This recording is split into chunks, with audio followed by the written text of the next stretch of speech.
Hello, it's Rebecca here from Precious Pages Papercraft, and today I'm designing a layout for Bramble Fox, and I'm using one of the perspectives from the November Fox box.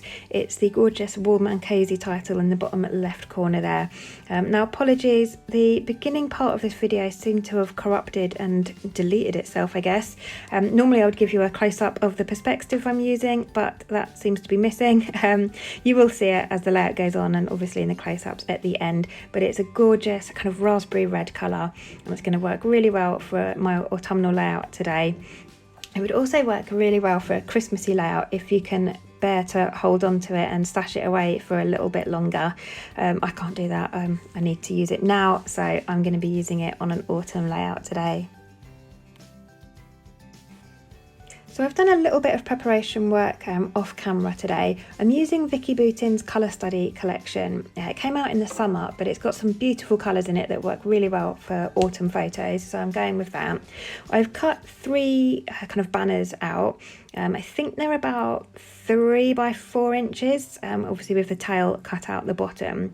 And then I've run those through my silhouette machine and cut out a leaf shape from the centre of each of those. I've used the same leaf for all of them, and I'm going to turn these into sequin shaker pockets.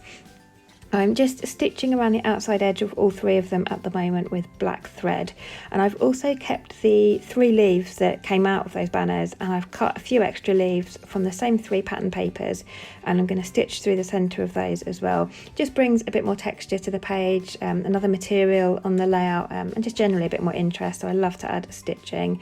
So I'm, like I said, going to skip through all of that because it takes me a while. But I'm now just kind of tidying things up. I've trimmed the ends of the threads on the leaves and left those kind of dangling, just a bit more interest to it, I suppose, and less fiddly than trying to tie them all off. But with the banners, I do want those to be quite neat. So I am bringing the threads to the back and then just sticking it down with a bit of tape and trimming it off. So the idea is I'm going to have the 3 banners at the top of the page there. Sorry, I had to take a break there. My postman turned up with a pizza box for me. But yeah, I'm going to have the banners up the top of the page there, and I'm going to turn those leaves into sequin shaker pockets using 2 different mixes from Spiegelmum Scraps. So I've got Deep Rose Sea and Mermaid Fiesta, and they're both kind of blues and reds in them. And they're going to work really well with my photos today.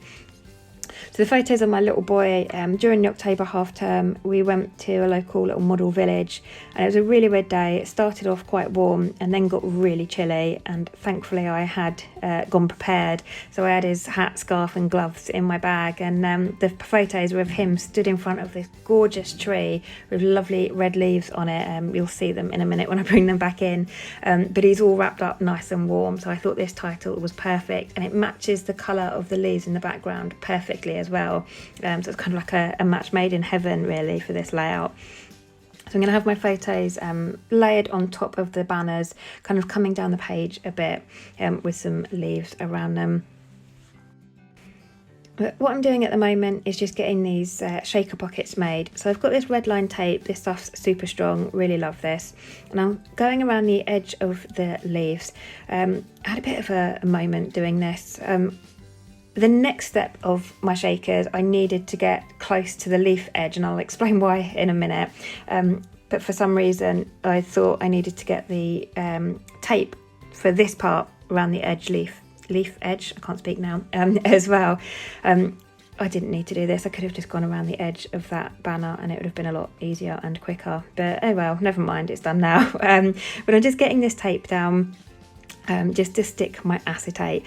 I could have used wet glue, but I didn't want it to kind of splodge out everywhere, and I didn't want to wait for it to dry, so I find this red line tape works really well because I can just stick the acetate and then get on.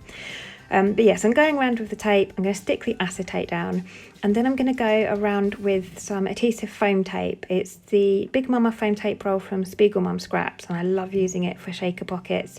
And that I do need to follow the leaf edge as closely as I can, because I want that's obviously going to contain my sequins, and I want them to be contained behind the leaf.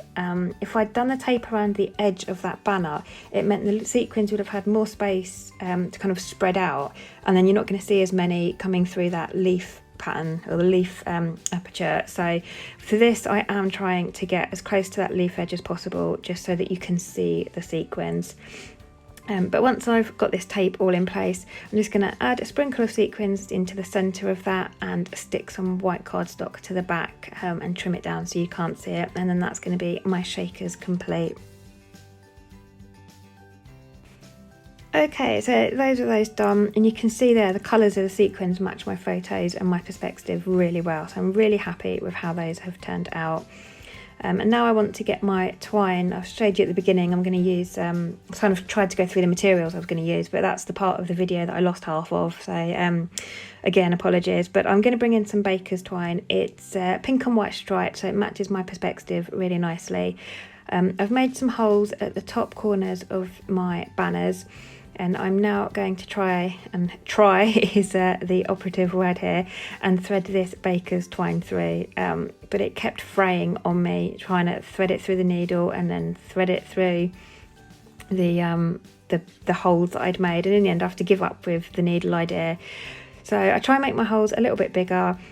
Still can't get it through, so I put some glossy accents on the very end of that twine, kind of twiddle it between my fingers, and that kind of makes it a little bit more rigid and kind of sticks all the ends together so they're not fraying as much, and then that goes through those holes a lot easier.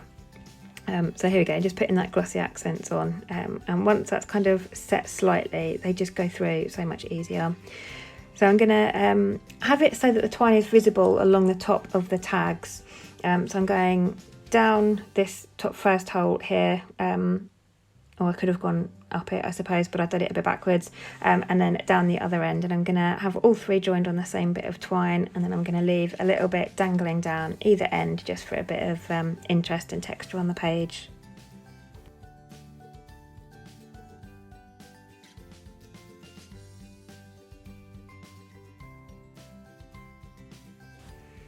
So there we go, I am finally there. That took a lot longer than it should have done, but you can kind of see how I'm going to have my layout now. So I've got those three banners at the top, and then my two photos I'll have layered up on the bottom of them there. I didn't want to cover those sequins completely, but yeah, I'm going to have them at the bottom there, and then my perspective. I kind of play a little bit with a couple of positions, but I do end up with it underneath my photos, or underneath one of them anyway.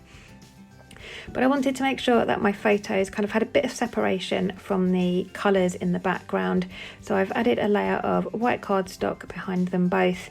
I just find that helps them pop a little bit, and then I'm going to back them with some patterned papers that I've used for the tags.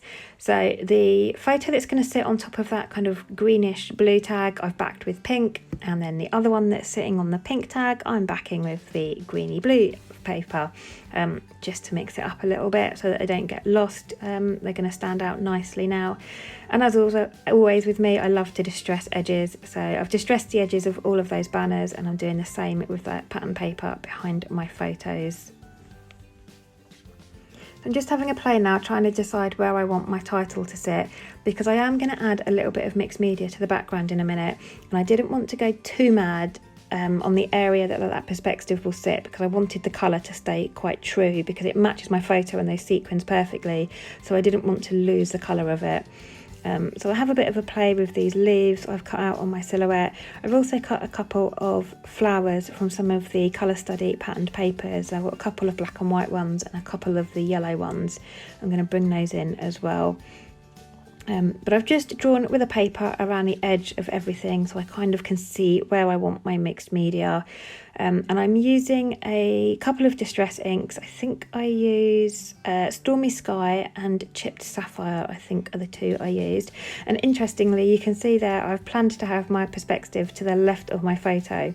And I end up changing that completely. So thankfully I didn't do too much mixed media on the area that it does end up sitting. I'd have been so upset if I'd done that, and I'd probably have started my background again. But I'm just using the packaging technique to add some colour to the background there, and then I'm coming in with the same colours and adding some splatters. And I'm going to leave those splatters to dry a little bit before dabbing the excess up, so that they are quite a deep blue colour. Because there's a lot of blue in my photos, I wanted to have that blue quite deep and rich on my background. So there we go, that is my mixed media done. I'm not going too mad, I've just added the two colours of blue there. And I haven't bothered using gesso at all because I wasn't planning to add a lot of water to my background. If I'm not adding loads of water or trying to blend and mix colours, I generally don't bother with gesso. I'm just fiddling about with this twine now, trying to get the ends how I like them. I wanted them like a little bit curvy and wavy, so just having a bit of a play with that. And now I'm going to get these banners stuck in place and start building my layout.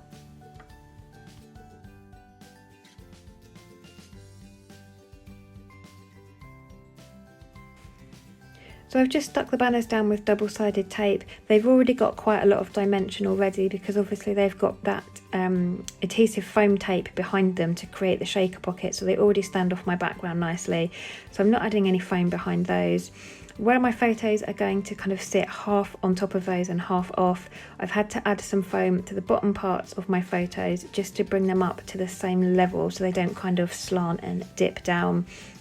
So you'll see I've added some little bits of foam there and got those stuck in place. And now I'm going to fiddle again with my perspective title, trying to decide on a position. And I'm going to have these leaves kind of in a few clusters around my photos. Kind of wanted them to look like they were cascading down through the photos. I'm going to get these flowers popped in place as well. And I'm using double-sided foam pads just to get these leaves and the flowers stuck in place. And I'm going to go around the edge of them with my finger, just kind of distressing the edges slightly. Not too much because I didn't want to lose the definition of the shape of the leaves, but I wanted them to have a little bit more texture, especially as I've distressed the edges of everything else. So I'm just going to use my finger for that on the leaves.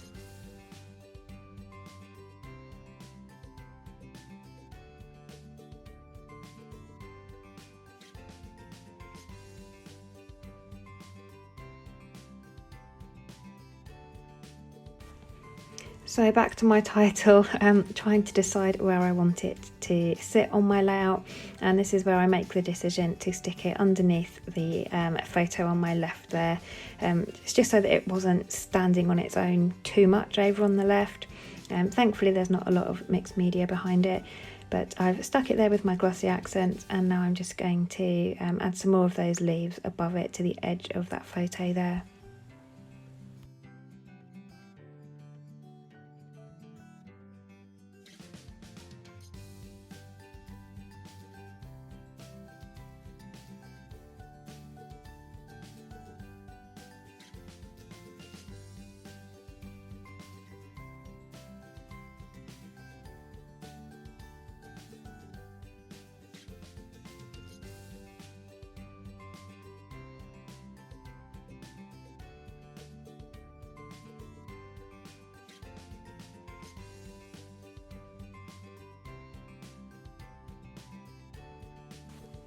So I want a few more little things to stick on my layout. I don't want to go too mad embellishing too heavily.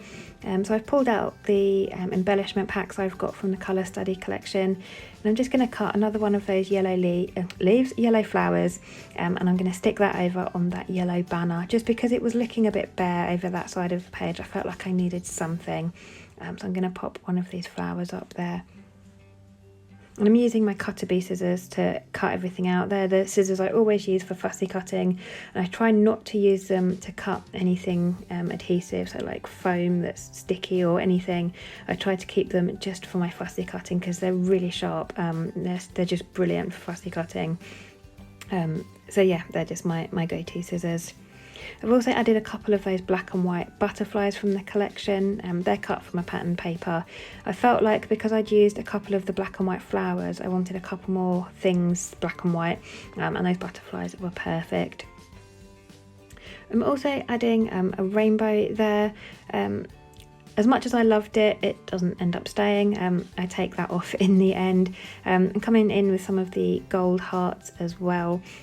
I always think of kind of gold as a nice autumnal colour, so I'm just going to have a few hints of gold with those hearts. I'm just looking through for other little bits I can use.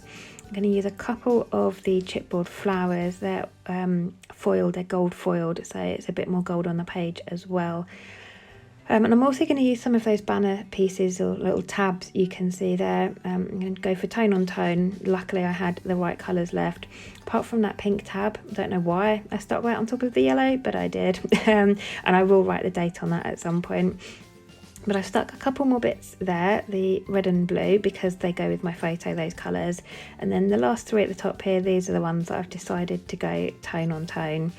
I couldn't decide where to stick that pink one initially, but I do end up with it back up the top there.